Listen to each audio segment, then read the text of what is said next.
Last Pint Productions presents the New Way podcast. The New Way contains adult content, including bad writing, rushed storylines, and a petition to have the last 6 episodes re-recorded without Ben Wilson.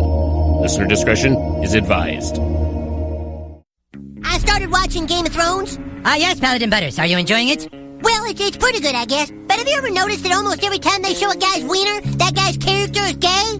What do you mean? Well, it's just that they have a lot of girls' boobs and vaginas and stuff, but most times they show a man's wiener, it's because that guy's in a love scene with another guy. You think it's because gay wieners are less threatening to women viewers? I believe you might be missing the greater point of the show, Paladin Butters. Everybody wants to be naked and famous. Everybody wants to be just like me. I'm naked. Will you help teach me about this? What is it? A new way? Hello and welcome once again to the New Way podcast, coming to you from Boynton Beach, Florida. We have so much to talk about that I'm not going to even tell you what we normally talk about in the show, which of course is Sonic the Hedgehog. Mostly 20-minute discussions about Sonic the Hedgehog, Game of Thrones, and Avengers Endgame. But we'll only be talking about one of those things tonight, and of course it is Sonic the Hedgehog. But Yay! Actually, we're not just from Boynton Beach, Florida right now. I believe that we have, what was it, Del Mar? Del Mar, outside of San Diego. Oh, tell Del Mar I said hi. Del Mar. I will. That good old Del Mar. Del Mar. That's wonderful. Yes, we have Nick SantaCroce calling in from us. I bet you couldn't even tell because it sounds like he's right here in the studio with us and not calling from we gave him the tin can. Well, we gave him the cheap microphone. When I got my hotel room, I specifically requested the room closest to the street so you could enjoy the sound of traffic in between my brilliant one-liners. Now, Nick is actually in the room just talking on a walkie-talkie for no reason. So we just want to mix it up. Like something I would do, to be fair. Thank you so much for tuning into the New Way podcast. We're very happy to have you here with us. Hopefully we're getting some new listeners out there. I've been running some new ads to get us exposed in a good way out there on the Instagrams and the Facebooks. I got a targeted ad the other day, Matt. I came up on my account. Yeah, I've got to talk to Instagram about that because they're supposed to be showing it to a lookalike audience, not our small actual audience who's costing us clicks. Or a host. Or our host, yeah, because I got the same ad as well, which was I not saw so great. I saw some really attractive cover art. I got to check this podcast out. Wait a minute. Hold on. Wait a minute. Second. That's us. That guy looks familiar. That Star-Lord is damn handsome. He's like a handsome Chris Pratt. What is that handsome visage? It only took me 4 episodes before I realized it was us. That's right. I was like, these guys are terrible. Oh, wait a minute. No, they're very good. So this is a new way where we dissect pop culture that you might want to hear us talk about. And this summer, we just have a massive amount of geek things happening. Lots to talk about. A bevy, a cornucopia, a plethora, if you will. Including coming up this weekend, we have a little bit of John Wick 3, so I'm very excited. I'm going to go catch that with my brother on Sunday. So I will definitely be reporting back about Wick 3. But today, will you do me a favor, Matt? Yes, sir. Will you do me a favor? I have kind of a tradition.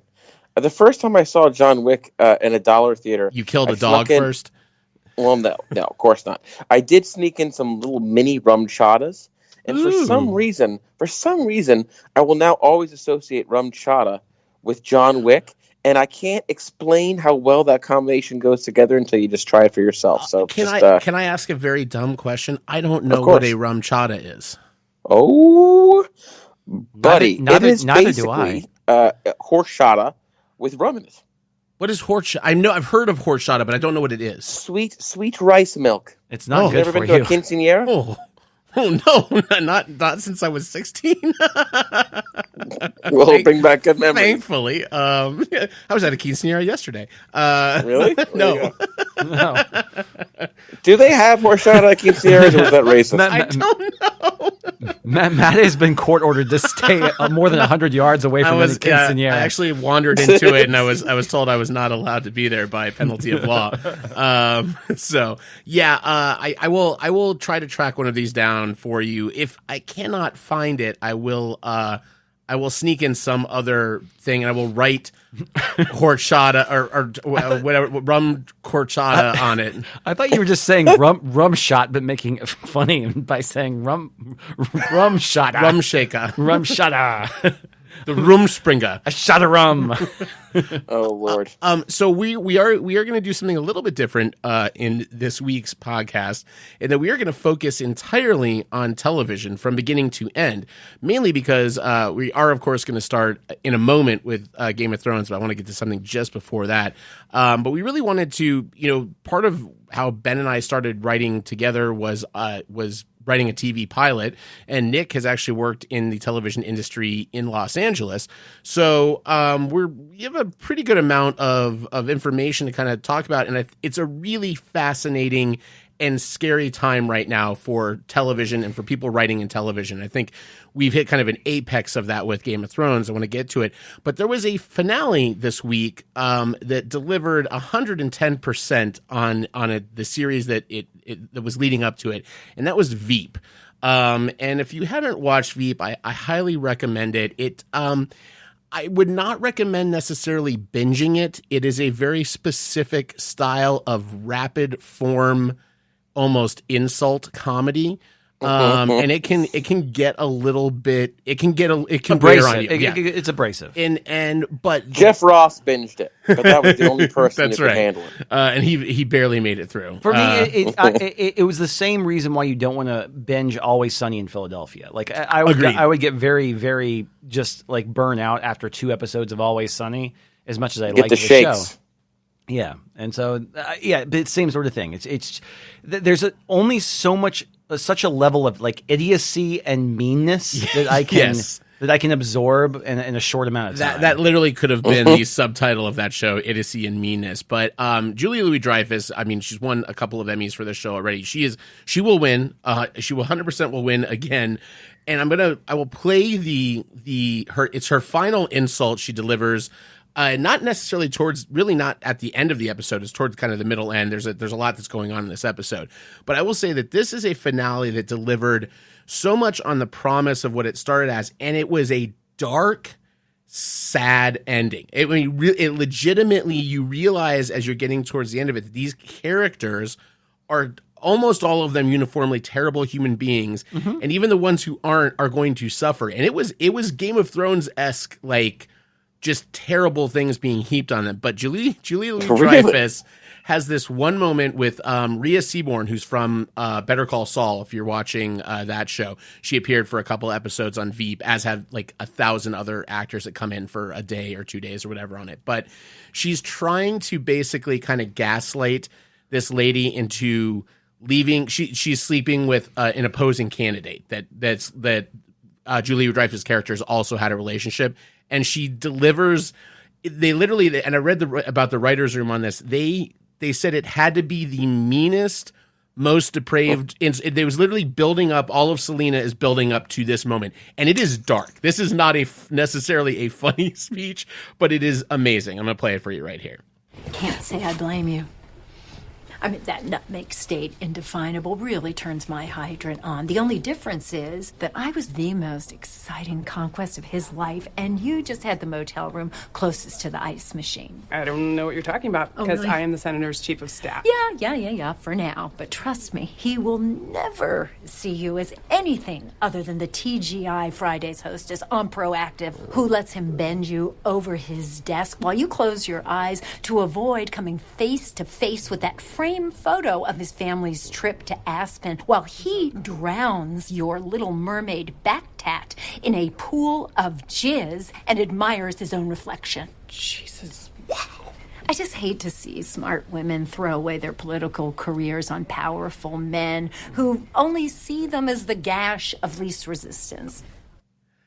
It was literally everyone the next day was like, holy shit. Like it is a shaking moment to watch that on screen. And that's what she's going to win another Emmy for, literally that moment alone on it. Cause it's fucking raw and terrible and sort of funny, but really terrible, but pretty indicative of most of the show. Yes. Yeah.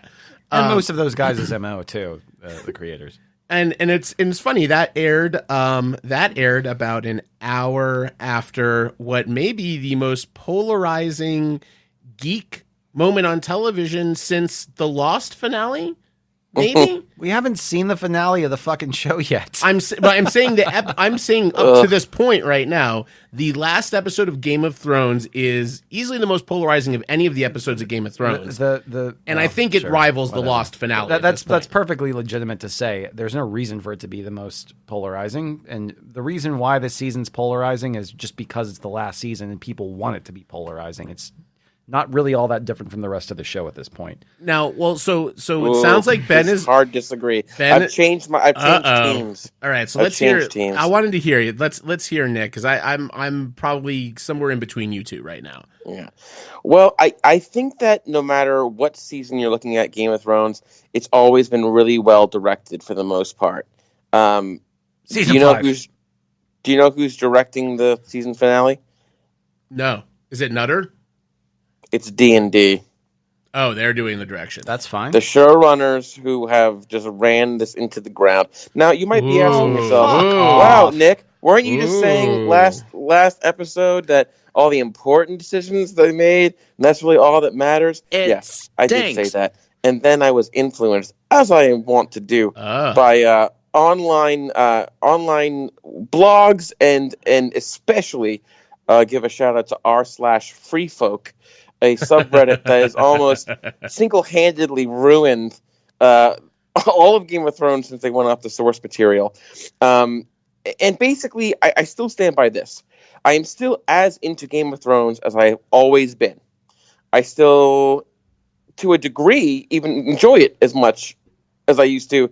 But the thing that's unforgivable is now they are fucking with arcs. They're fucking with carefully set up character arcs, and I don't mind diverging from original content. And in this case, I don't mind completely making something up because it doesn't exist, because it's taken George R.R. Martin 8 years to write the final Wind of Winter.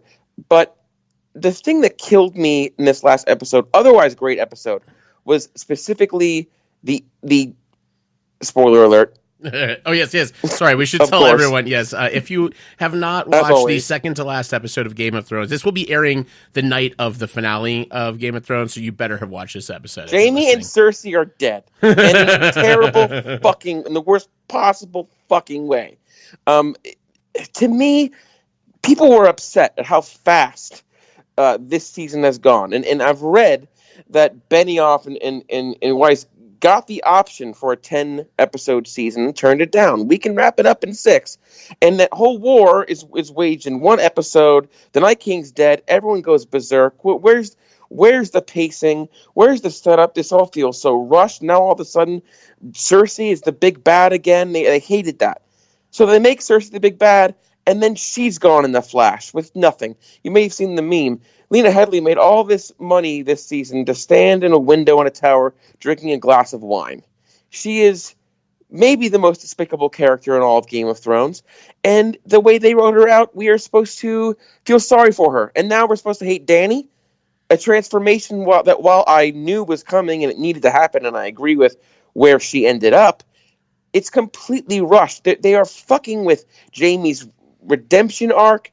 Everyone now, we're saying goodbye to characters that we love so much in the most unsatisfying ways possible. And that sucks. That sucks. Okay, well, so, all right, so let's hear counterpoint from Ben. They've been setting Captain this up. Counterpoint. I've just been saying, I take every single point that you say, and I understand why people feel the way that they do. And here's the thing, like I said, there was no way that this last season was not going to be divisive. It was inherent. It was built into the show. Like your pronunciation of the word divisive. I was thinking it too. He is giving me the darkest look I think I've ever seen Ben Wilson. Maybe you need a thesaurus. Oh my god. I'm just joking. He just stared daggers at me. It hurt. You mean a thesaurus? A dinothesaurus. I'm sorry. Anyways, so I completely understand why people are kind of latching on to some of the criticisms, and I'm not saying a lot of them are completely unfair as well. People are completely discrediting the fact that season 5, while I liked it, a lot of people did not like it. Wasn't a highly rated season. People are forgetting the fact that season 6, which is the highest rated and most popular season of the show, which everybody loved, was all past the source material. It was already past the books. So a lot of criticisms that are being levied, they're past the source material, all this stuff. It's completely asinine at this point. They have been setting up. It's not asinine. They have been. I think it is asinine. This is hyperbole, Ben. I don't disagree. I don't disagree with your sentiment, but you set it up in a way that you're like almost trying to get a reaction out of us. I feel like, or me at least. Is that true? I want to get more to points instead of personal attacks against Nick. I told you I wasn't making it personal. I'm sorry. I'm saying that undue the criticism. I wasn't saying that necessarily all of the criticism. I said that some of the criticism is legitimate. I'm saying the rabble rousing that's taking place right now, where you're looking at like essentially what's happening with politics in the nation, that type of divisive or divisiveness, however you want to say it, that is what's asinine because it's completely right, non. So what is your last thing? Yeah. Really quick. They've been setting up this turn from Danny since season 1, episode 1. I didn't realize it. I didn't realize it until I started watching the series again 2 months ago. I want to get to Danny's turn last, okay? Because I think there's a lot to go in that. Let's talk about the rest of the episode. I want to hear your counter. So Nick started off, and I thought Nick was maybe going to go directly to the Danny turn, but he goes very much to Jamie and Cersei, right? Right. So I like where Danny ended up. It makes sense. They've been telegraphing it forever. It's where I ultimately wanted her to be. But it's like you get a how to draw book, and there's 7 steps how to draw a fox. And it's like Danny's turn into the Mad Queen. Step 1, draw a circle. Yeah, Step 7, finish the shading. Well, so 8 years wasn't enough. What was your thought, Ben, on kind of the tie up of Cersei and Jamie? I agree with Nick. Not so much with Cersei, because I actually think that Cersei had what you see in the books is that Cersei starts to kind of succumb to her own madness, basically, like as the books are going along, and she's so caught up in her own head and has this ego where she just cannot be wrong, and that's what makes her sort of a mad queen in her own right. And so actually her whole thing of just saying, yes, and being completely duplicitous and staying in the Red Keep and basically just being this like... Because she's Grand Moff Tarkin. She's 100%. She's basically staying in the battle station. Yes, and is basically just staying in here and just saying, there's no way that we can be defeated and blah, blah, blah. That's kind of who she's become. She's become this recluse that sits up there and stares out thinking that there's no way that this empire that she has created through all of the death and terribleness and misery that she set up over the course of her and at the expense of her children. Yeah, the expense of her children. So that she doesn't think that she's fallible at any point. She's gone fucking crazy. And that's Cersei. And you're right, Ben. And I love that. So that track. Jamie. But Jamie got discredited. I think that Jamie is the one. I think Jamie, the fight with Jamie. But was Cersei's death, sniveling, crying in a cave? That's a satisfying ending for the show's main antagonist. I kind of like that she eventually had to realize that she was fucked. I liked it too. And at the moment when she finally has nothing, when she has always relied on being like at the last minute being able to pull something out, and at the one moment where she realizes she is truly fucked, she loses her shit and she falls down. But did you want Arya flying through the air and stabbing her in the back or something, or some sort of like really terrible? I would rather have that. I want Arya to have a shot. But I want Arya to have a shot. I want Sansa to have a confrontation. I want any of the many characters who want a piece of her to at least get in the same room. Isn't that though what Thrones does is subvert the normal narrative expectation? So isn't that I'm being dead break. Dude, I'm being dead serious that they at every turn, and so the Red Wedding, that's them being bad writers. That's not them setting anything up. I disagree, actually. But how is it not to say, you know what, not every great villain gets a great death? How is that not to say that's more real? How did Hitler die? Pause. Hold on for a second. So first off, I just want to rewind this because how did Hitler die? No, I'm being serious. No. Hold on. Pause for a second. Like I said, this is going to pertain to our conversation a little bit. I think right now, I think the last thing that anybody should be doing is criticizing the writing of literally the most popular show on HBO of all time, because ultimately it got us here. So whether you want to criticize this season or not, people are saying the showrunners that D&B, they ran it into the ground or whatever. I think that is a stupid and idiotic thing, and it's basically just saying like, oh yeah, well George Lucas ruined my childhood. George Lucas gave you the original Star Wars. They have a rich history of not just fucking up characters. I mean, David Benioff gave Deadpool armed katanas, laser eyes, and teleportation, and sewed up his mouth, for fuck's sake. You don't need source material to fuck it up in their book. But they have a long track record of, like, failing female characters of color, and I know that's like getting on the high horse again, but that's, I guess, my role. No, sometimes. and I do want to. It's true, but it's true. I do want to talk about that. Look at how they're just it's like no respect. And I get what you're saying, and I feel like in other cases, based it's on a novel it's super by valid point, George but R. not Martin. now. Not in this. This is different. I see. I don't see. That's why I don't know that it is. I understand. I think it very much. So I don't think Cersei's arc is a fact. We know Cersei's arc is that she's going to die in this situation. Her arc does not have to include some massive set piece death. First of all, we have two massive set pieces already happening in this episode. We have Clegane Bowl, which may be the most fucking metal moment of all time, with the dragon flying over them, breathing fire, and this thing is one of the most epic shots I think the show has ever had. Was that moment? I sported a little bit of wood. It was amazing. They nailed the Clegane Bowl, and then we've also, and I loved everything about it. And we also have this other villain that now we're turning into a villain, right? That is going through it. Hold on one second. See, I thought, now here's the thing. I think it works in the context of the episode because the other stuff happens. But the Clegane Bowl, kind of while I was watching it, felt to me like, well, they have to give the fans exactly what they expect. Yes, and I think, and I think I'm being serious. And I think that's what I'm saying. And I think it was a calculated risk where it was like, we're going to pick our battles elsewhere because this is the one thing that we cannot not give them. And I think that is exactly what's happening in that. And so how is that poor writing? I mean, that's what I'm saying. It's because you don't write a fight scene, you choreograph it, you direct it, and you act it, Ben. Okay, I don't. That's why. And here's the thing. Do you guys remember the Nick, why are you getting so mad at me, man? I'm not mad. I'm very passionate. Cersei was my favorite character, and I wanted her to win the throne. So part of it's sour grapes, but part of it, she didn't deserve it. She's a terrible character, and she didn't deserve the sympathy that she gets. The way that they wrote. I didn't feel any sympathy for her. I thought she was a sniveling little. She got was easy out. She was reduced to what she was. I'm just a poor boy. She got to die in the arms of her brother, away from her enemies. No one got to see her cower but her brother. It was a perfect. I agree. Hold on a second. But I agree with you.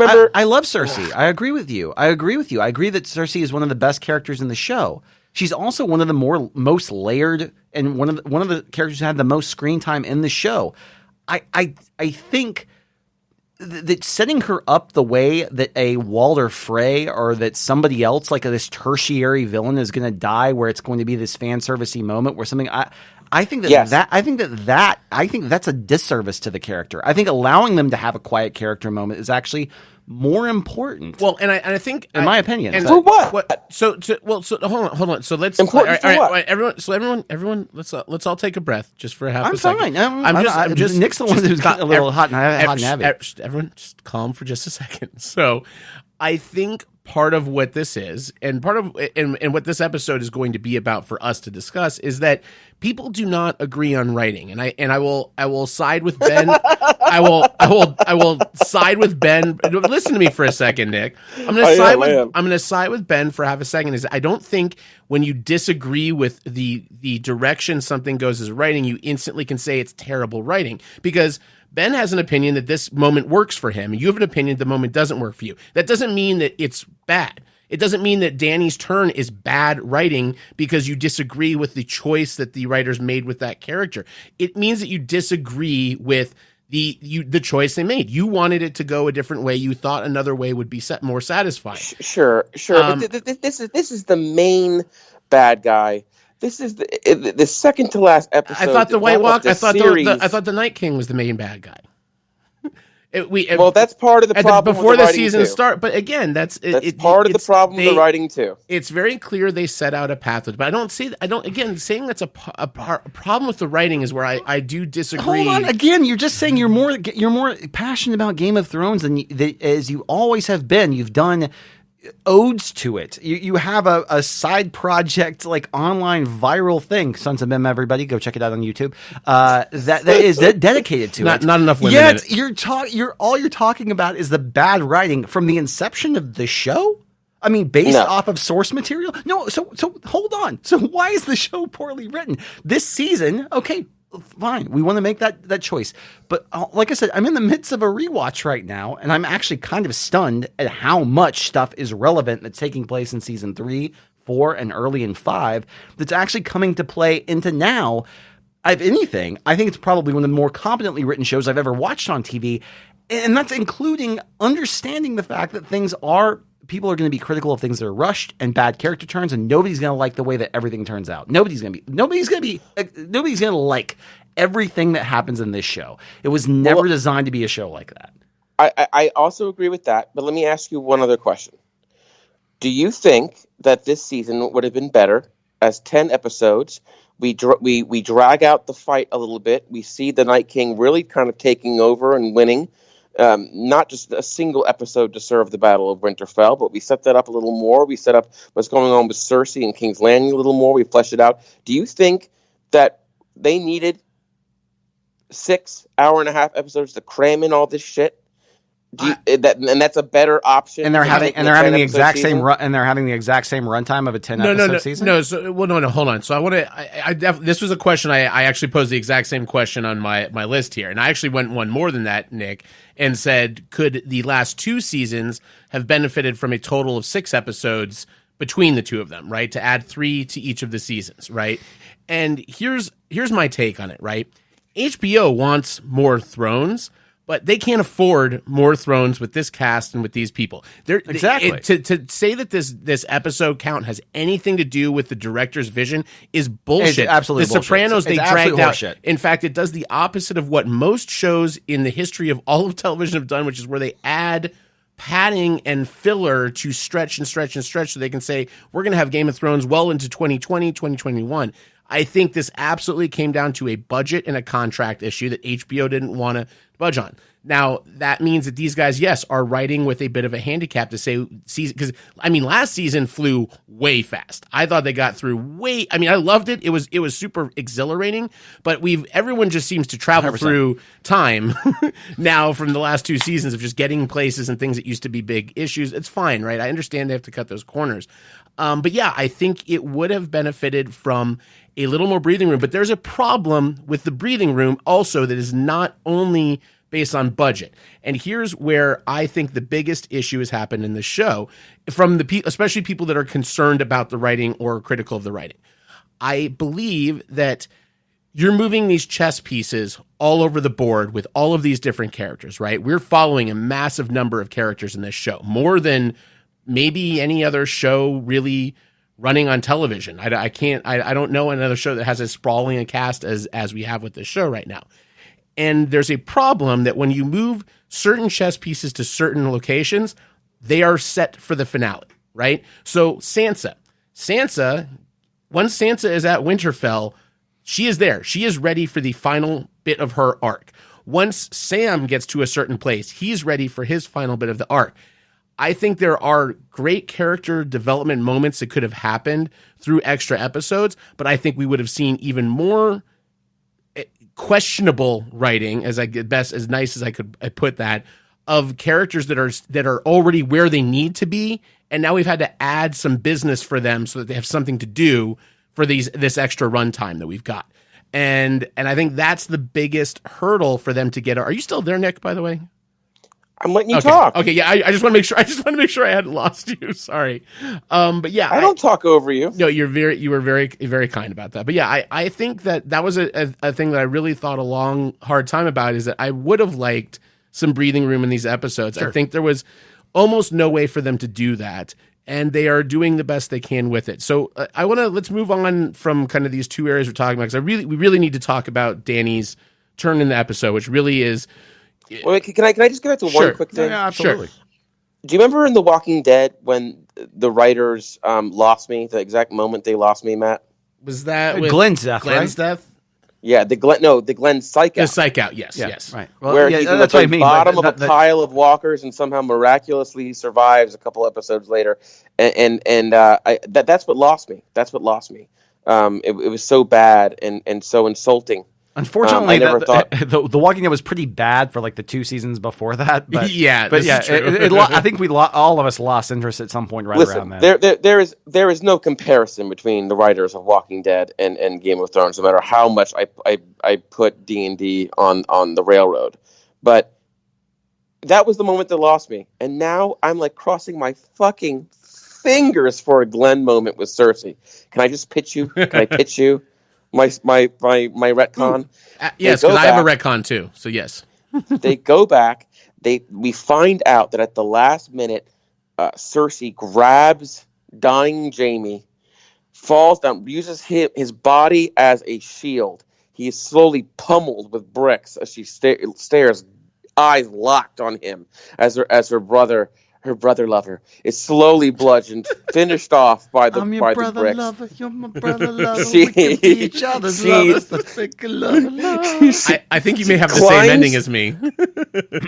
She climbs out of the rubble, past the corpse of her brother. She's bleeding everywhere, but she grabs her stomach. And we see in a close-up of her eyes, it's filled with rage and pain and fear. And we know the child is dead. Okay. All of a sudden, the sobbing stops. And all we see is cold, steely resolve. And Cersei now only has to play it the same exact way she's been playing it the entire run. She sits and lets the quote-unquote good guys fight the hard battle, which is now the new Mad Queen. And she lies in waiting until they're most vulnerable. Mine actually went different. Mine started exactly the same as yours, and then veered wildly off course. I wanted and this is stealing from maybe my favorite death on television, which is Arlen Sloan in the TV series Alias by Mr. J.J. Abrams. But there's a big bad in that's been through all the seasons in that, played by Ron Rifkin, and he gets caught in a cave-in after he's taken this like elixir to live, like be immortal, and he's stuck in the cave-in for the rest of his life.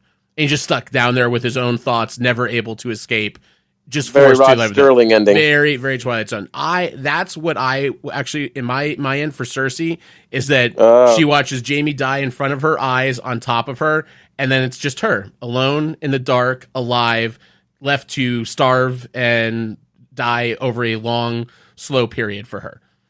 That would have been better. Cersei dying of pneumonia eventually would have been better. Okay, all right. A Griffin from the Harry Potter universe ripping a time warp and ripping into the rubble and then eating her would be a better ending. Literally anything would be better. Okay, so it was so lame. It's a lame, stupid fucking end for one of the best villains. I think there's a little disagreement, but not. I mean, listen, you're probably in the majority of this. Jaime's arc was shitty. Fucked. I already told you that. I thought that you didn't even let me finish my thing about Jaime. Yeah, well, and Jaime also now makes the Brienne thing worse for me, which I was railing about last week. Yeah, and you're the last time absolutely you right see Brienne, she's sniveling and crying. I mean, come the fuck on. I didn't mind her sniveling and crying. I minded that they were using her to set up an arc for him that didn't really happen. It didn't happen. But listen, and the thing, and one more point. I promise I'm going to back off after this. I promise you guys. I promise.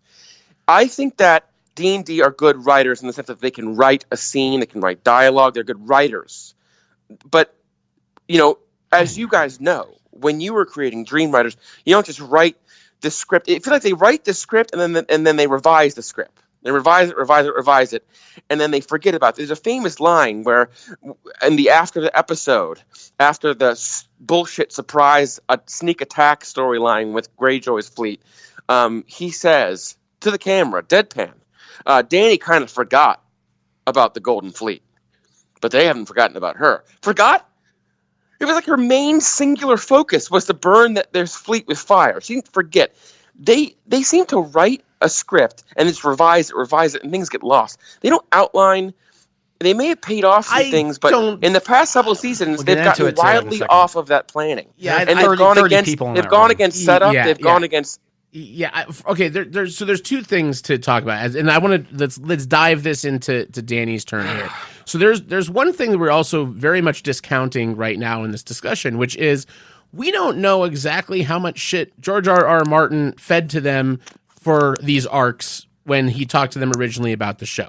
He is obviously still writing these books. We don't have his conclusion. His conclusion could involve the same fucking beats and the same moments or the same lack of resolutions on some of these things. It probably won't not now, anymore. Well, now that he's beta tested. I mean, that's a little bit of an interesting way to see this go. But I think so. It seemed that most people were, and I will say so.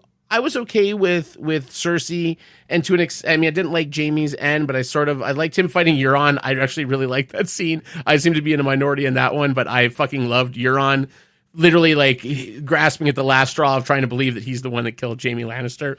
I fucking love that. That was I'm great. simple on that. I thought that was lame. And it was a coincidence. I liked him in the right place. I like the line. The right fucking time. Euron is the worst translated character from the books to the series. I don't know anything about his character in the books. I think that Euron was completely wasted in the entire show. If there's anything I have to criticize about the show, it's I don't feel like that Euron was well cast. I don't feel like it was well written for. I don't feel like that the narrative arc works well for him. And I think that him fighting Jaime at the end, basically over Cersei, is a real discredit to both of their characters. So that's my biggest criticism of the show. Literally, probably my biggest criticism of the show. I would say, crazy. And my biggest criticism was actually a director's choice. And they talk about this specifically in their making of that they aired after the episode.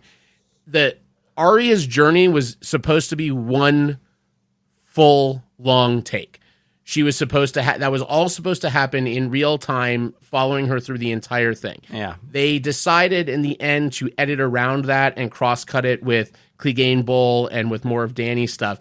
And I'll tell you where it hurt me is the editing is very weird in that scene, and I don't think it's weird to be on purpose. I think they're literally just hiding where they had to literally stop and start moments that they had originally envisioned to be one long set piece. And I think every one of her moments played so great. I was really upset every time they kept like, okay, she got knocked out again, and we're going to cut back to something, and we got like it completely took me out of what was a great thing. And I think what I liked personally about Dany's turns, let's get into it here, is that it is very much what I've always thought Game of Thrones is about. And again, I've not read the books. I'm not nearly up to your guys' fandom level or knowledge of these things. But to me, it has always been somewhat of a dissertation on war and what war actually means and how you respond to war and violence and these things. And I love that this is the first. I mean, first off, the books are problematic. Okay, yeah. So I like that we are on the ground with Arya and Jon. We're on the ground with Jon as he sees that he's on the fucking wrong side and starts to be like, oh, fuck. Like this moment that should be this exciting thing is now turned 100% for him. And then Arya just fucking dealing with dead kids and burned up people and the fucking dragon fire popping up, or is that they call it the green stuff? Wildfire. The wildfire, like popping up out of the things for all the stores from the Mad King. I loved all of that stuff. And I felt that was Beth was just like, why is there green fire? I was just like, oh, there's stores of wildfire all over the city. Place. Yeah. I thought that was a great little nod. And I was just like, oh my God, like she's basically burning her own city to the ground now at this point. And so, Cersei is. And here's great writing. Okay.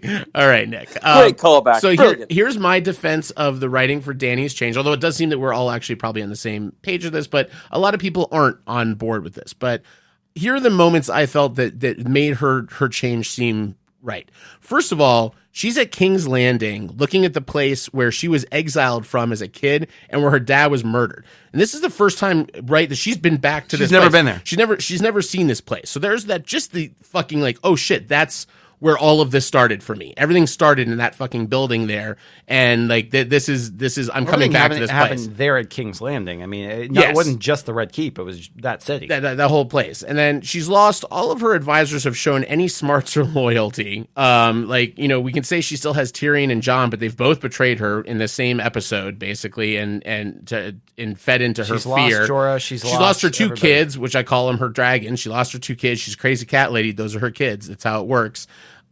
She's perceived as a pariah by everyone in Winterfell. Like, she, even after she helps largely save them against the threat of the White Walkers. We cannot say that the dragons were completely useless in that thing. There were moments where they were used for. They don't even care. No one cared. The celebration of the Battle of Winterfell, everyone's celebrating except for her. She got fucking nothing. She's like, she just stuck there with herself. Danny kind of forgot to celebrate the victory. Yeah. And the other thing, so this is a harder truth, and this is where I'm very curious to hear you guys weigh in, because this was a problem with Walking Dead as well. And this is something I started to really think about, and then I started to read a little bit more online. There were some other people bringing this up. So there's a harder truth to Danny's decision to destroy this city, which is it the right decision from a strategic standpoint? Does she gain more by literally ruling with fear, with an iron fist, or is there the fear that if she does not destroy these people and she keeps Cersei alive up in that tower, that they are not going to find a way to go against it? And here's my evidence against it. My evidence to talk about that turn. It's exactly what happened to her dad with Tywin Lannister, right? Tywin Lannister is the hand of the Mad King. The people start to like Tywin Lannister more. They start to whisper behind the Mad King's back. He gets worried that this is going to happen. There's a rebellion that rises against him, and he burns everyone fucking to the ground. And in her standpoint, she might be going, fuck, maybe he was right. Maybe if he'd done that sooner and gotten rid of some of the threats there and gotten rid of the Lannisters, who seem to always rise like cockroaches, we do it. And why I draw this to Walking Dead is there was a problem with the character of Shane in The Walking Dead, in the TV series.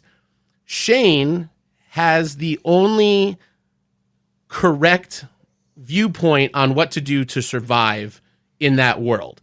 He makes the correct decisions. They are not morally fun. They're very morally happy. They're ambiguous. Very morally ambiguous. But he literally at every step is making the correct decisions. Right. And he is painted as the villain because we want to believe that in our darkest times Rick is the good guy. That we'll do it. Right, and I the think moral decision. That's my most interesting thing to see going into the finale is what is Daenerys like after this moment?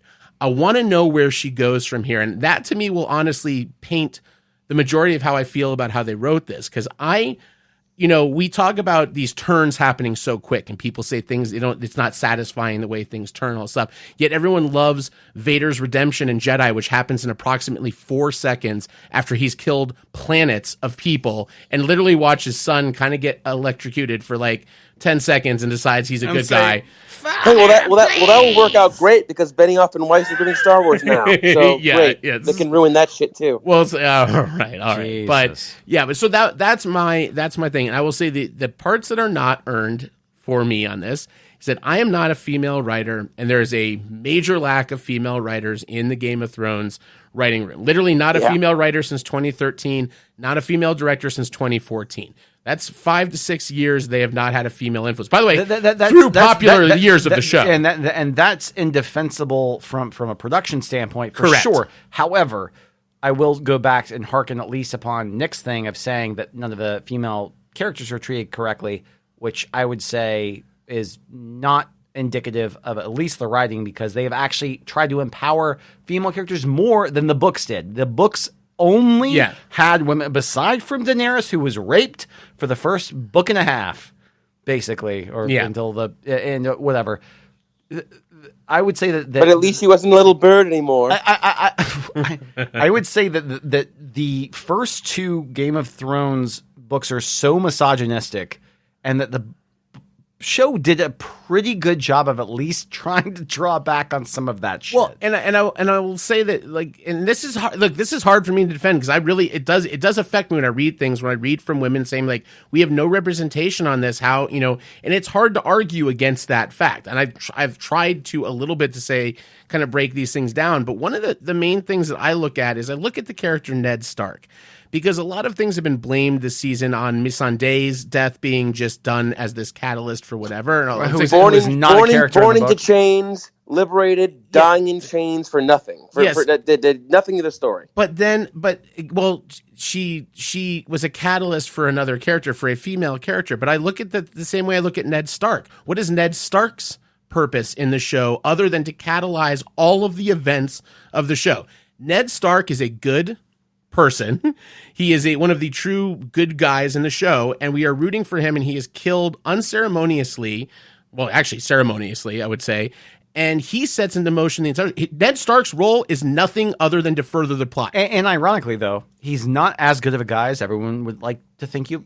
Yeah. Everyone would make you think, believe, because apparently You should see his tweets from before the show started. Well, because apparently Disgusting. this great battle that he won, actually he didn't win because he cheated and he got help. And so, yeah, there are all these things thrown in there where I think everything's supposed to be ambiguous. So I've said my I don't view think on you're it. wrong, but yeah. Matt.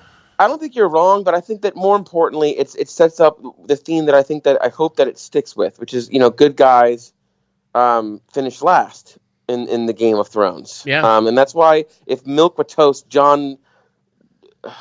God, if John wins the throne, did you just call him Melba-toast? You called him milk toast. I like that. I thought you called him milk toast. You said it right. Did you say milk toast or Melba? He said milk, but you heard Melba. I mean, either. By the way, either entirely works to describe Jon Snow. Exactly. I was like, these are both totally accurate representation. He wants dry toast. He's the Elwood order. Melba toast is just a dry toast cracker, which is exactly what Jon Snow is. He is a dry toast cracker. I will just concur. call him John Melba toast. Good night, folks. We've enjoyed having you on the show. So Matt, how about this? I'm going to retcon one more thing for you, okay? Yes, without adding 4 more episodes like I would have preferred them to do, what if they just did this? What if they just get rid of the dumb sneak attack?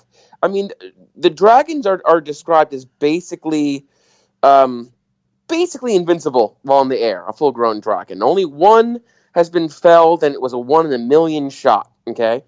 And then they show Rhaegar get shot perfectly 3 times by Euron traveling while he's moving in a fleet. Forget that whole thing, right? They go to King's Landing with 2 dragons. They surrender. We're at the same point in the story as what happened, right? The troops realize it's useless. The 2 dragons burn down the entrance. The town is still intact. City's still intact for now. Cersei's in the tower.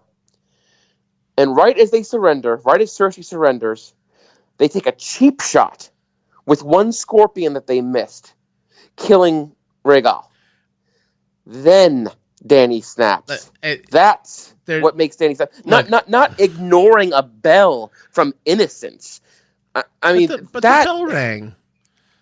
No, bell rang. Look, the one thing I want. It's a simple fix. Is all I'm saying. I don't know. And rather than defend them, no, and when we can easily retcon. I know part of it is shitty to Monday morning quarterback, but these seem like easy fixes. That's things that really bother me. That's the problem for me is I don't like the what if game of just like, oh, I could have rewritten this scene so much better.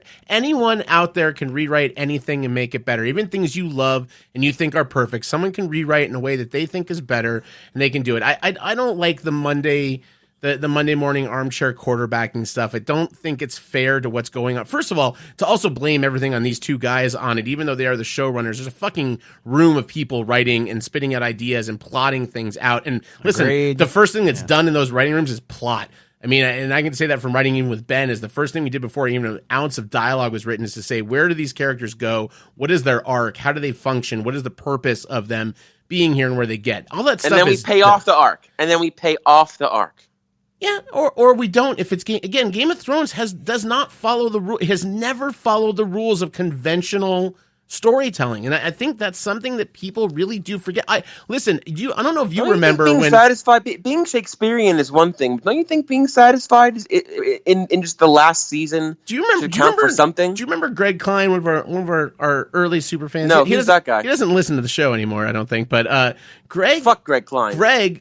No, so Greg came into the office Monday morning after the Red Wedding and said, "Fuck this show, fuck everything about it. What the fuck am I watching? Why would I endure this week to week when the only good people?" He goes, "They fucking stabbed a fetus in a woman's belly last night. We're supposed to fucking cheer like this is something." He was pissed I mean, legitimately, like, I don't understand why anyone would tune into this show. What a fucking piece of garbage. They couldn't write anything better than, oh, we're going to kill a baby to be shocking. Oh, fuck this.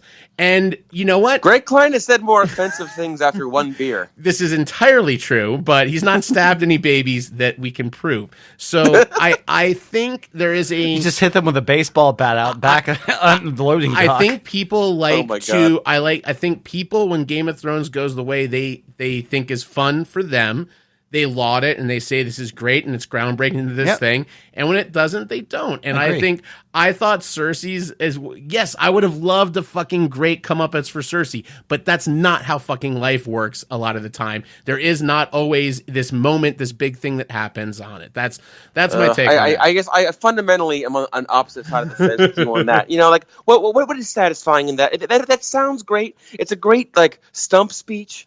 If I use that phrase correctly, I don't know what that means, but I assume it's as to how to go. But Nick is saying it's not satisfying to me, and that's what's most important. It sounds good, but like I love. It's like my country. It's like my country. I love it intensely, but it doesn't mean that I can't see the problems and I can't be fiercely critical and want it to be better. And that doesn't mean that your criticisms does not mean that your criticisms are the only right answer. It's only the right answer to you. That's what we're saying. If we stay silent, things will get worse. No. They'll do a Game of Thrones spinoff. Benioff will do Star Wars, and he'll give Boba Fett. It sounds like they're not involved with much of anything with moving forward with this. Really have to worry. I'm not concerned. But anyway, I thought overall, like I said, my biggest issue was editing. I think Ben's biggest issue was Euron. Nick's biggest issue was most of this and the last several episodes. Now I'm not sure. Cersei. Mostly Cersei. I don't like how, you know, Missandei's one thing, and that was a bad, unsatisfying kind of insult ending to her character. But Cersei, you're happy with Cersei romantically dying peacefully in the arms of her lover. I don't know how many cave-ins you've been involved in. Nick, did you read all the books? Did you read the books? Me? Yeah. No, I haven't read anything since Feral to Arms. I'm like 8th grade. Okay. You read for pleasure? No, I'm just wondering. No, I've not read the books. I read the first book. Okay. By the way, no, I'm not saying that's a bad thing. Because I actually prefer, like, I went through like Harry Potter that way. I was just like, I have no interest in reading these books right now. I'd rather just experience it cinematically and watch it all, and then maybe at some point I'll revisit it. But I do think that there's a little bit more, at least. I don't know. As a book reader, there are entire chapters written in the voice of Cersei, and throughout the entire series. And you realize how crazy she is, but also kind of how attachable and how you almost get this weird Stockholm syndrome thing with her, where you're like, I totally understand her crazy, like she's batshit insane, and you're like, oh, she's the big bad or whatever. Ultimately, what she is she's a psychopath. She's a psychopath that doesn't realize she's a psychopath, and I don't mind her kind of coming to terms with the fact of her when her reality caves in on itself, and then it literally caves in on her. I don't mind it. I mean, because she just didn't want to die. She didn't come to terms with anything. No, I think she did. No, she's cowardly at the end of the same. I mean, it's the same. I mean, she goes to pieces when she's publicly shamed during that whole thing. She is weak when most people are weak. She doesn't normally let that off, but I think it makes sense that when she realizes she's fucking lost. After she does that little sideways walk past Clee Game Bowl, which is still a fucking amazing moment in that episode, but I just there's some little bits I really did like, but I think I'm very curious to see where this goes. There are a lot of pieces in play. There's a lot of crazy fucking fan theories going on right now and one of them I don't know that it sounds really fucking crazy, but I don't know that I entirely disagree with it, which is that Arya is dead. And that struck me a little bit because there's the weird thing with the horse who we see dead earlier in the episode. We very clearly see that horse die because it's the Golden Company's head's horse. And there's a shot that lingers. I remember because I was like, it made me very upset. Yeah, and I was brutal. Like, if my mom was watching, she probably like lost her shit because she turns off anything where that horse dies, and that horse is back. Paging Kelly Krish. Yeah, the horse is back at the end of that episode, and Arya rides off on this horse. Now, I don't know what that means. I don't know if it's just the horse that came back to life, or Bran. Or did Arya, was there something going on with her getting crushed all of those like 7 times in that thing? There's some interesting shit to go on, and there's a lot of loose ends. I guess I'm probably most concerned that this is only an hour long, the final, or is it another supersized episode? Who knows? I think it's like 70 minutes. Okay, so I mean that's a little something, but yeah, I want they have a lot to tie up. I think let's see kind of where they go. I mean, Dany fucking winning the whole thing would also probably, I'm sure, upset a lot of people at this point by the way she won it, even though they probably wanted her on the throne in general. As long as it's a woman, I'll be happy. My guess is still Sansa and Tyrion wind up sitting on that throne, and Jon goes back up north. That's my guess is where he belongs. Yeah, that's right. He I don't want it. He goes to be Lord Commander. Be my queen. Lord I Commander. love you. The 3 dialogue tree of the past 4 episodes. The Lord Commander of the Night's Watch, Jon Snow. Of the Melba Toast. The first of Melba Toast of his name. And now my Melba Toast is done. If he becomes Lord of Melba Toast, I will say it's a win all around on all accounts. And we will eat our words for anything we've said evil about this show. But wow, yes, we did about an hour on that, a little longer than I thought we would. But we're just gonna blow through some other stuff. So here are some of the questions. It's my fault. I knew we were gonna get fucking into this thing, but I want to ask you guys. Of course, next week we're gonna spend an hour and 20 minutes. Yeah, it will probably be the whole. Listen, next week's whole episode will likely be Game of Thrones. But let's kind of say it's because we're shortening our podcast season and we're gonna have supersized episodes. Well, we do the exact thing they did, which is we do like 4 hour-and-a-half episodes, and then we go dark for like 7 seasons. But that's just because it's hard to put them together. It is. So let's kind of shift over into what this means for TV ratings. We've covered a lot of this so far on this podcast. How the fuck do you write a TV show in this day and age? I think it is an almost thankless task to write for TV because it's happening over such a longer time. People are spending longer time with these characters than they do in a movie. They're forming their opinions about every little moment that happens on there. They're second guessing the scrutiny that every piece of writing goes under at this point. And we've gone into it in this episode. People instantly say, and I think there is definitely a difference between I disagree with the direction they went and this is bad writing. Bad writing is the last season of Dexter. It is not that anyone disagrees with the direction that show went in. It is objectively terrible writing. It is not good writing. Okay. And you and Ben, you haven't seen that show, but nothing makes any sense whatsoever for it. It's just a complete abandonment of anything that they built up before it.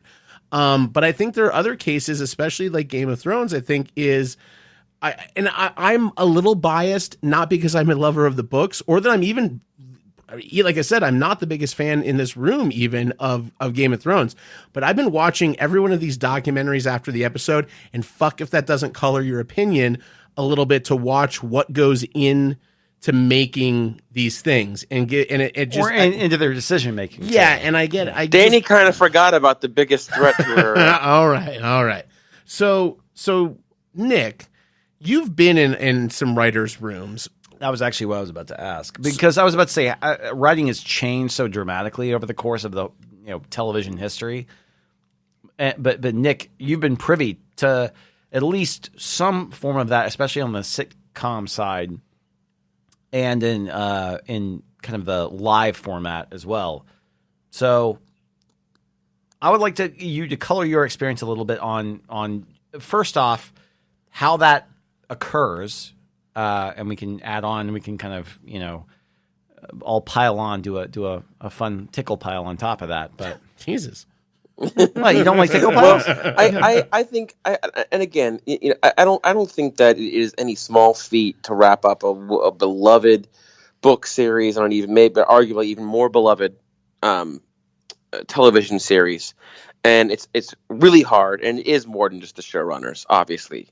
I would just say that there are a couple shows that ruin it for everyone, like 6 Feet Under and Breaking Bad, where we could be on very different sides of the fence for a show that we all love, Game of Thrones.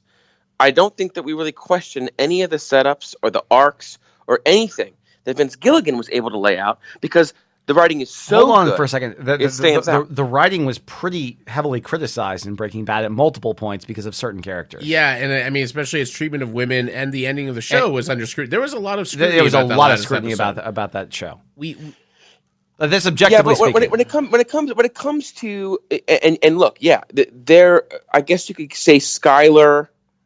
Marie isn't a super strong female character. Lydia isn't super strong. They're all supporting, and it is a male dominated cast, and that's problematic. But when you're talking about arcs, there needs to be more women, more representation. But the arcs that were there were masterfully crafted. Sure, and they're paid off. And I don't think any of us really we can really point to as many things that are just lackluster in terms of writing as we can with Game of Thrones. Listen, but that's us, right? And so I think that's what's interesting. Let's get away from Game of Thrones. I mean, because you could just make the same argument about the first 3 seasons of Game of Thrones. Okay, no strong characters except for Catelyn Stark. This is a question I had written specifically about this topic. Right? Writing is hard. Writing is real hard. It's really hard. So one of the things, and this is kind of moving forward on this, because I do want to get back to kind of, Nick, your experiences in the writer's room, but yeah, you didn't really answer that. But what was the question?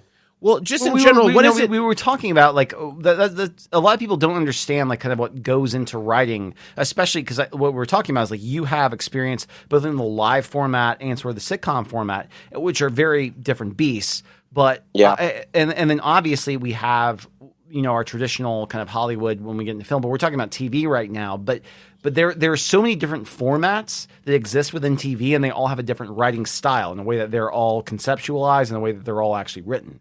So that's what we want to talk about. What do you?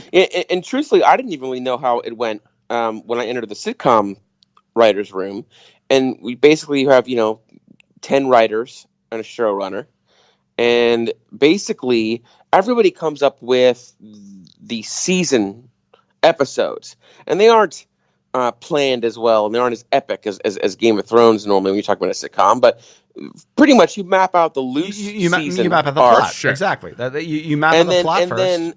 And then each writer takes turns taking the helms as lead writer, basically taking all the notes, all the input, all the jokes that have been thrown around the writer's room that week, and then they take it home and put pen to paper. And I didn't necessarily know that's how that worked in that arena until I was there. And so then as each episode kind of comes up and is readying for production, then it goes back around through another pass with the room, and then you have revisions, you have changes, and punch ups, and then you have punch ups. But then even after that, you have punch ups. Yeah, exactly. And so those writers are on set for the entire week. They're shooting the episode too. They get a chair right with the director, and they are right there in support of the director during those tapings, which is another more hands-on role than I thought.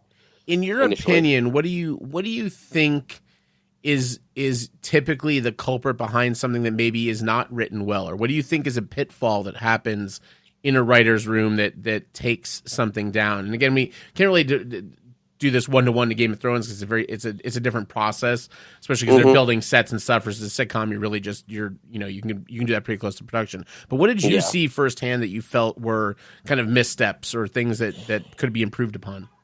Yeah, I mean, in a sitcom, it's just look. There is an expiration date of about 3 seasons, pretty much, before you start really retreading shit. Or you start to do the classic jump the shark by being disloyal to a character, or just to switch things up, or adding a character to switch things up. It's really hard when you're working in just a trope, the general trope that is a sitcom network television show. Yeah. It's just hard. It's just you get to a point where Simpsons did it. The classic Simpsons did it. And very few shows are able to overcome that. And I think the best way to do that is representation. And the writers' room that I was in wasn't bad, honestly, in terms of representation, what you normally see. But I think another key is turnover. I think that, the thing is, when you're a writer on TV, to be on a hit show, it's a boon. You bounce from show to show. Yeah. You're just hoping you get one renewal. When you get a show that then gets gold and is renewed, and like Modern Family, those writers don't want to leave. That's job security on a show that's well loved. But the problem is, without that turnover, it doesn't change. It stagnates. You're not getting. You might have a diversified writers' room in terms of who's there, but they've been there for 5 seasons, And then it's just inevitable. And I think there's that fear of then bringing in the new blood to say, is this going to be too new? Is it going to change the way the show feels? Is it going to? And that's honestly something I, as a TV watcher, I constantly am concerned when a showrunner changes or when a writing staff changes, and I think it's difficult to know what's going to happen with something it's like a football team. Yeah, it's like a football team. I think overall, if you're lucky enough to have a head coach or showrunner that is steady and efficient, you want to keep that person running the ship as long as you can. But you don't get hung up if you lose a free agent player. You don't get hung up if you just bring in new talent and you work on who's the best fit for your show and focus on continually bringing in a new cast of characters. And I think that's a good way to keep it fresh and keep it moving. Now, for you, Ben, when you're watching TV, what are things that you're looking for specifically, and the things that you continue to go back and watch, the things that you keep watching, other than listen, we all have things we watch just because they're easy and they're simple and we just kind of glide through them. But what are some of your parameters from a writing standpoint that you're really looking for? Well, so I first off, I think that Nick is absolutely correct as far as turnover is concerned, and I'm interested because I think that he's absolutely right as far as how things stagnate. But I think that all mediums within television, whether it's a sitcom, whether it's a procedural, or whether it's a comedy show, or whether it's a live show, they all have sort of different parameters that I think that they operate on. And so I think that there's no real super consistent thing I could say like this is what makes things great, or this is what makes things work, because even in the sitcom world or something, occasionally, and I love what Nick said, because I think that 3 seasons expiration is perfect. Yeah. But occasionally you'll have a show that I love, like How I Met Your Mother, where it's like, oh, the 5th season's fucking awesome. It's like, it just pops in there and just all of a sudden it's great. Again, like season 1 was good. Season 2, amazing. Season 3, pretty good. Season 4 kind of sucked. Oh, all of a sudden season 5 is great. And then it's kind of treads water until it ends. And that's specifically a network issue also with the 22 episode run versus where you're watching, like Veep was 7 episodes this season and that's done. I think that makes a big difference. Can I bring up something? Actually, this is a little bit of an aside. And I wanted to ask Nick about this specifically because I know he's a big Rick and Morty fan. I know that November, baby. Well, I know that we've talked. Yeah, right. We just recently announced that. Yeah, November's that. And just so you know, Johnny Solano and Jeremiah are trying to put together a Rick and Morty led D&D, which maybe I can have them postpone until you're in town, Mr. Nicholas. Oh my God! For those who, I know that we've mentioned on the podcast before, especially Nick has, that Dan Harmon's a problematic person. I say problematic because I think that's Nick's favorite term to use. I think it's the most judicious term to use, especially for someone like Harmon. Right. Yeah. Did this past week's This American Life had a portion dedicated to Harmon's apology to Megan Gans, who worked for him on Community. Mm-hmm. Did you listen to this? Have you heard his apology? Do you listen to the Harmon cast or? I sure did. And he put on a clinic. Put on a clinic. Which was pretty incredible, actually. And it also gave a dynamic to the writer's room that I thought was really interesting, where it was like, basically, when you're in a writer's room, you are one of these multiple voices, and exactly what you said, Nick. You're kind of mapping out, no matter actually what the medium is, typically you're mapping out a narrative, unless you're working in live television. So you're mapping out this narrative where certain things are going to happen at certain points, whether that's comedy, or if you're getting into dramatic, where it's a lot more specific of like, these are the narrative arcs that have to happen. Or you're harkening back to something like The X-Files, where it's just like, okay, here are the major arcs that need to happen over 24 episodes, but we can throw in a bunch of random shit in the middle. Which is what happened actually for about 25 years. But anyways, it shows you what a writer has as far as from a power standpoint is very little, because essentially what they're an ideas person.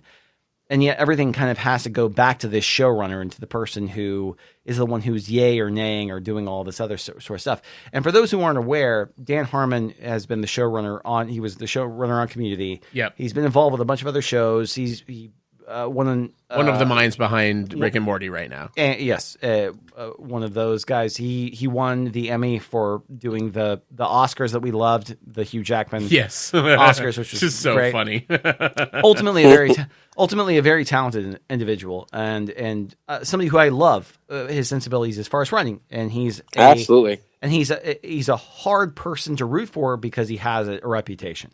But he had a very interesting and well received apparently apology based off of a sexual harassment claim that came against him, where he essentially owned up, as well as anyone I think I have seen or have heard. Yeah. Where he basically addressed the underlying behavior in a way that where he wasn't making himself as an excuse. He was essentially basically saying, here's all the ways that I thought and why this is wrong in that mind space.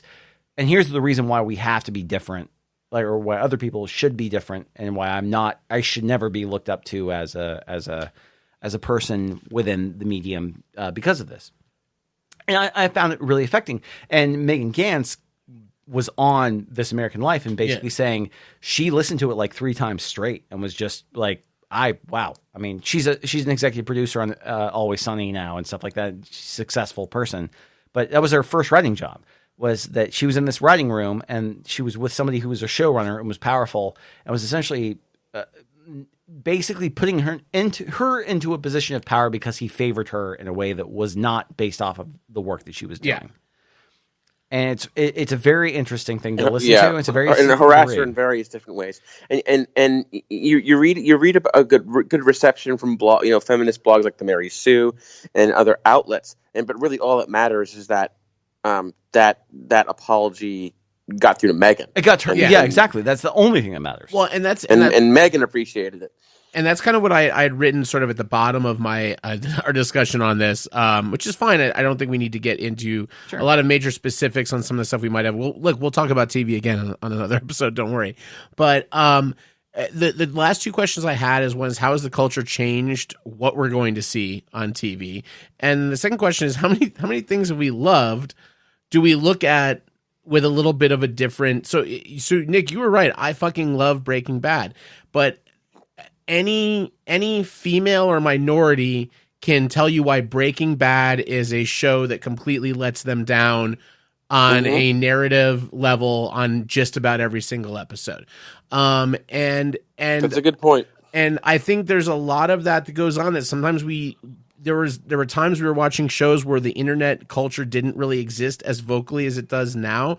There were times we were watching shows where it didn't exist at all, where we just watched things and we kind of liked them. And yes, I think it's important that we are more aware of things moving forward. I don't think it needs to destroy. I don't think anyone needs to feel bad about liking Breaking Bad. Yes, it could do some things better in terms of how it handles. Before we go down that road really quick, and we like I said, we can talk about some of the, we can get into writing and TV and some other stuff that's more TV centric in another episode, right?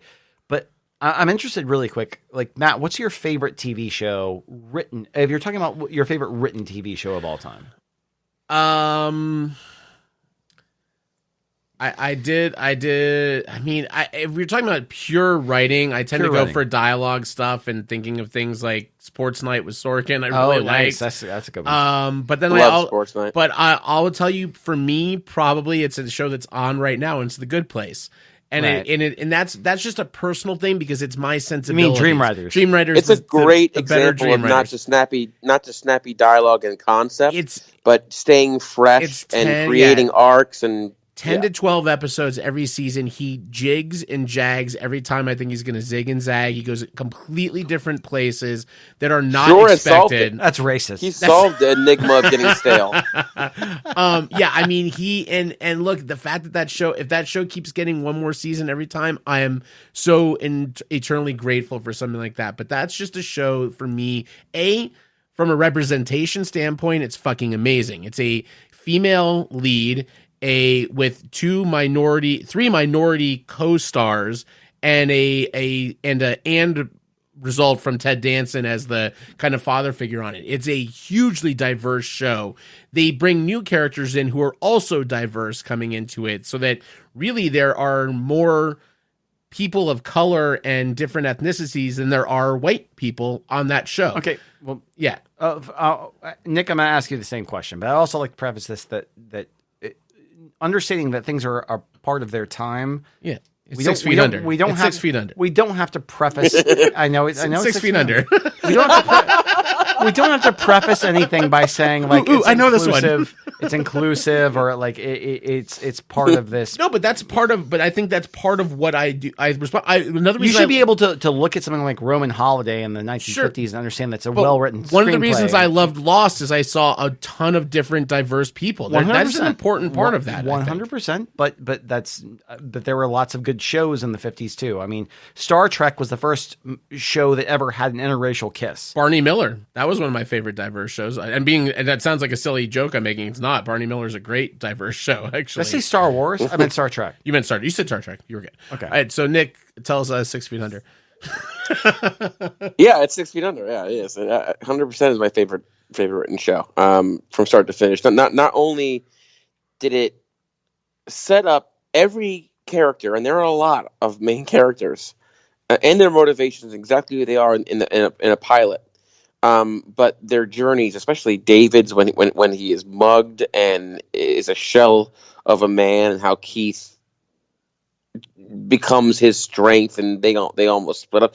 Everybody has relationships, and to me, if you ask me what the meaning of life is, no one can answer that question. But if I had to, I would say the meaning of life is building relationships, whether they are lovers, whether they are significant others, friends, family, strangers on the street.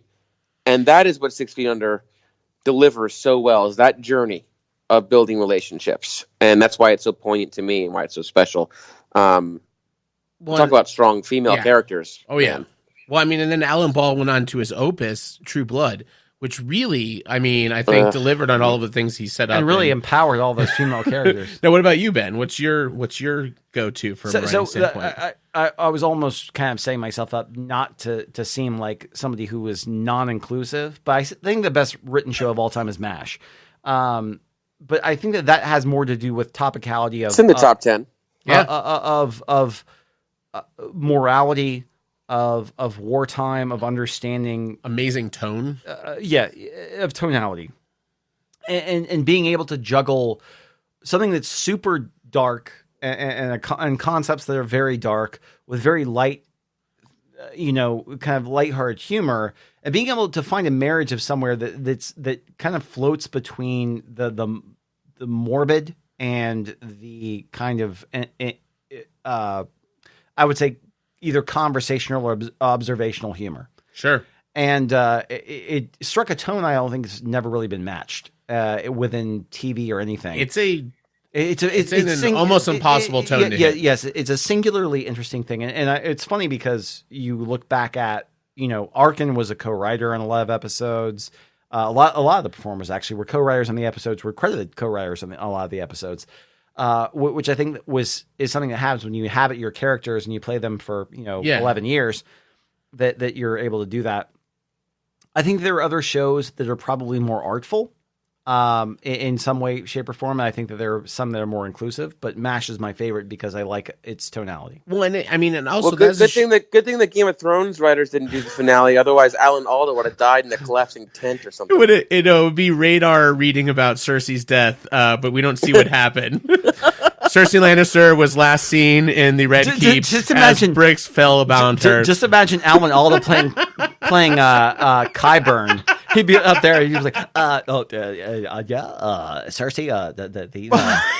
By the way, Qyburn's death really fucking awesome. Also, you know what? I put this on my notes because I don't want to shortchange his character. We've discussed every fucking other thing about Game of Thrones. I do not want to shortchange Varys and his heartbreaking fucking death on Game of Thrones, which I thought was. That to me was at least as in my opinion, that's what Game of Thrones does best. Is we know this character, this is what has to happen to this character. He's been very duplicitous, but we've watched him now grow into almost a kind of likable character with who's pretty much right about everything. Which you realize he was kind of the counterpoint. Now you look back at the older seasons where he was the counterpoint of Littlefinger. Yes, where Littlefinger was just as duplicitous, but doing things in the form of self-interest.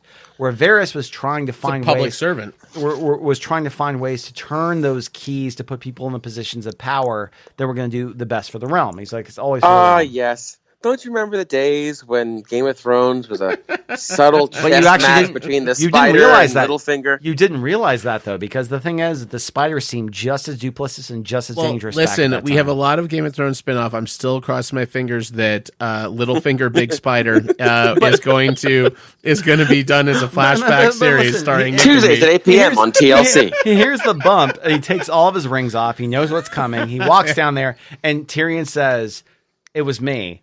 And he says, well, I'm glad. And then he says, I really hope I'm wrong. I really am. Yeah. And then in the same episode. And this was something they brought up in the documentary, too. And it's a beautiful. This is all the actor who did. But by the way, that actor is not happy with how he was killed off on that show. I don't know if you've None of the actors are happy with this season. They're not happy. Listen. Google actors supercut. I sent it to you. We already did this. Yeah. But yeah, so. No, what was a really good moment is when Tyrion touches him. They did like 17 takes or whatever this thing, and he did this one where he. No, you know what I mean. Stop. All right, calm down. For God's sake, Ben. Jesus. Ben turned the corner. What? It's all gone. It was just funny that they had 17 takes. All right. He couldn't find the cock. Listen. Yeah, Tyrion kept accidentally brushing against his non-cock, and that was a problem. But 3 non-cocks. 4 non-cocks. God damn it. All right, listen. So he reaches over in a tender moment, you pig, and he does it, and Varys recoils, and they're like, "Why did you do that?" And he goes, "I just realized he's probably never been. No one has ever actually like reached out and been affectionate and touched him in his entire adult life." Yeah. And I was like, that's a really heartbreaking way to fucking go out on that character. That sucks. And listen, he can be upset all he wants. He had a fucking great death. That fucking seeing the dragon, the only one to take the big the smile, only one to take dragon's fire, not like a little bitch. I mean, when I saw that fucking dragon grinning, I lost my shit. I made my knees tremble. How upset, Nick, are you going to be that Matt doesn't use the Gadwell Lane Dragon's Fire remix over the opening of this episode? He better. And I've been waiting to bring up Drogon and have him press Sean Connery button. I am the last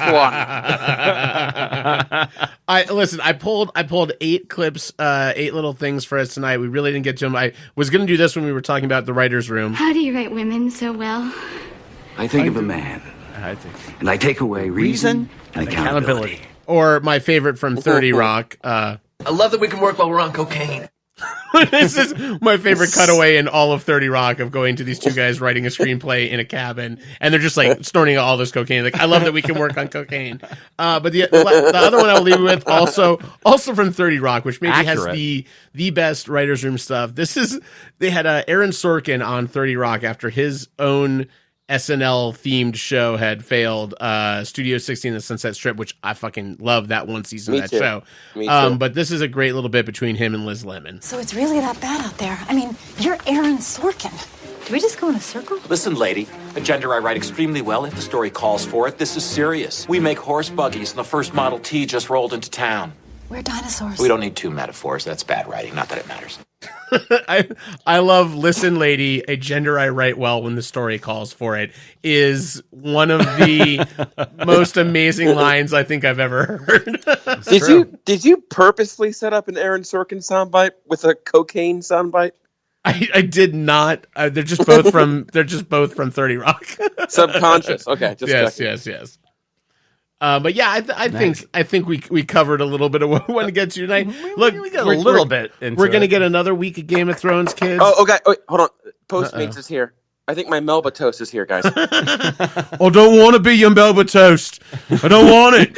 I don't want to be I love you. You'll always be my queen. But don't want to make out for you, my sister, my aunt. Oh, come on.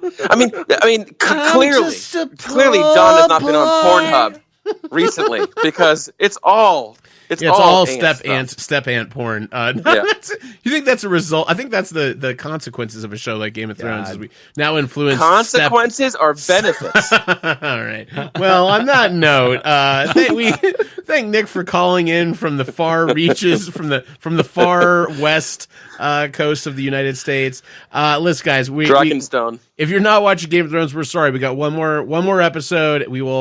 Next week is going to be all Thrones, maybe a little Wick. Maybe we'll but see. it's going to be a lot. We know it's going to be a lot of Thrones. I don't even want to pretend like it's going to be anything else. But after that, we've got a lot of good things coming up. I know, Nick. I definitely want to have you start thinking about. Ben and I talked about kind of doing an episode where we all recommend 3 kind of lesser known movies.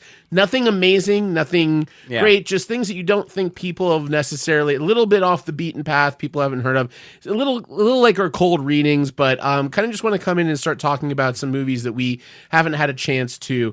And I also definitely want to, we haven't done it yet this year, but I keep seeing these things popping up all the time, so you guys might like to hear about our take on 1999, 20 years ago in cinema, is a fucking crazy year of movies. We just passed The Mummy, the Mummy anniversary, which I Phantom Menace. I mean, I was amazed at how many people over the last couple of weeks have been just like, fuck, The Mummy is such a great movie. What a great movie. Like, fawning over themselves with The Mummy. I hated that movie when it came out. I loved it. And I love The Mummy, and I thought I was like, oh, fuck this. It's fucking fake Indiana Jones. And I'm like, I like it. It's silly, it's dumb, and it never pretends to be anything more than that. But Brendan Fraser, baby. We will definitely be talking about Brendan Fraser. We will definitely be talking about the Golden Age. Nick is a huge fan of Stephen Summers. That is the name of the episode, The Golden Age of Brendan Fraser, 1999. So we hope you tune in for that amazing episode, especially you, Brendan. I'll call in from Encino. We know you. We know you're listening. And by the way, folks, we also have in just a couple weeks, we're going to have Nick SantaCroce back in studio, so he'll sound like he's actually in the room with us. But he won't be. We're not going to let him in. Yeah, he's not allowed to be in here. He's not going to be in here. So, I won't talk about Game of Thrones, I promise. I'm sorry. No politics, no Game of Thrones, no women. I still love Game of Thrones, goddammit. Oh, no, you don't. It's still real to me, damn it. All right. Well, thank you so much for listening. That's right, to our episode of the New Way Podcast, and we will talk to you next time. Cheers. Cheers. Say cheers, Nick. Cheers. Cheers. All right, thanks.